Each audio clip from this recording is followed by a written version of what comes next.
one of the main advantages of a solo 401k is the high contribution limits. And the contributions change per year, and they generally change based off inflation. In 2017, for example, it was $54,000 if you're under 50, $60,000 if you're over 50. 2018, it's now $55,000 and $61,000 if you're over 50. So once you understand the maximums, it's important to understand how do you get to that maximum amount. So there's two components. There's an employee deferral and the profit sharing. The employee deferral only became synonymous with the solo 401k after 2001, after EGTRA. The solo 401k pre-EGTRA just had a profit sharing plan like the SEP. So let's break it down. So I think an example is the easiest way to look at the contribution rules. Let's say someone makes $100,000 in W-2.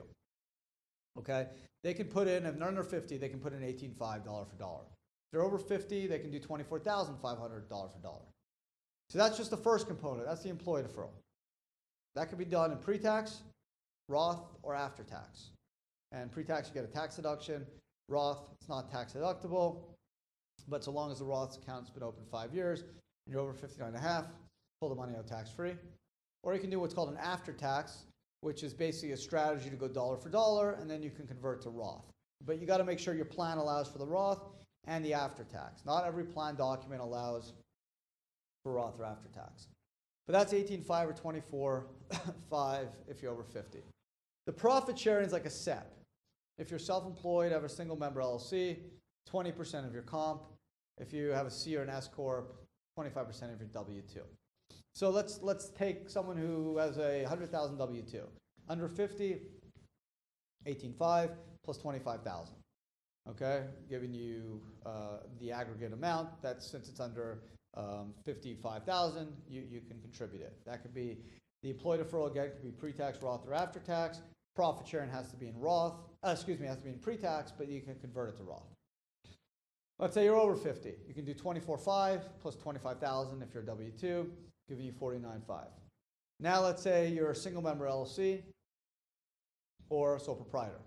You can do 18.5 if you're under 50, 24.5, and then 20% of your net amount up to a maximum, again, of 55 or 61. So let's say you made $40,000 and you're under 50 and a sole proprietor. You can do 18.5 plus 20% of 40, giving you, let's say, about 8, and you have about 26.5. Now, you do have to take out Social Security and FICA when you come out to your number. So there's tons of free calculators. You can check one on IRA Financial, IRA Center.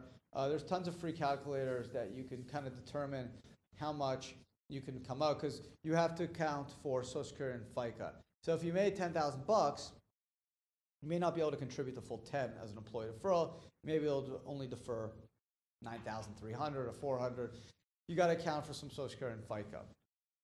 Once you do so, the calculator will tell you your maximum. But essentially, the contributions, that's probably the most biggest tax benefit of the solo 401k is the high contribution limits. Again, you can do 18.5 or 24.5 if you're over 50, plus 20% or 25%, depending on the entity, 25% for W-2s, 20% for Schedule Cs, single member LLCs, up to an aggregate of 55 or 61. Employee deferrals, pre-tax, Roth, after-tax. Profit sharing, only pre-tax, but you can convert to Roth. And that's the magic. It's going to let you make up for lost time.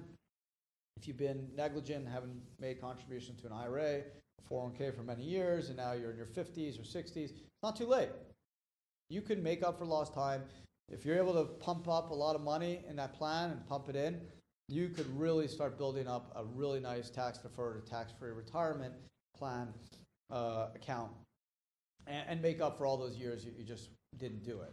So it's never too late. And again, even if you can only put in $100, $1,000, if you don't have to max out. It's important to note this is an employee deferral. It's an elective. It's an elective deferral.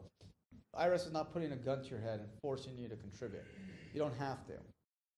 They're encouraging you by giving you the deduction, or if you're in a Roth, the tax-free growth, but it's an elective deferral. If you have a solo 401k, I think you should try to put in some money. Now, obviously, stuff happens during the year. Maybe you get sick. You're just something happens. You can't maybe make contributions every year.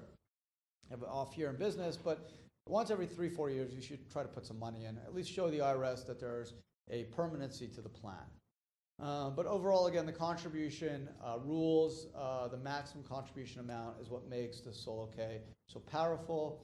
And I think it's important that everyone understands that there's an employee deferral and a profit sharing. Employee deferral can be pre-tax, Roth, after-tax.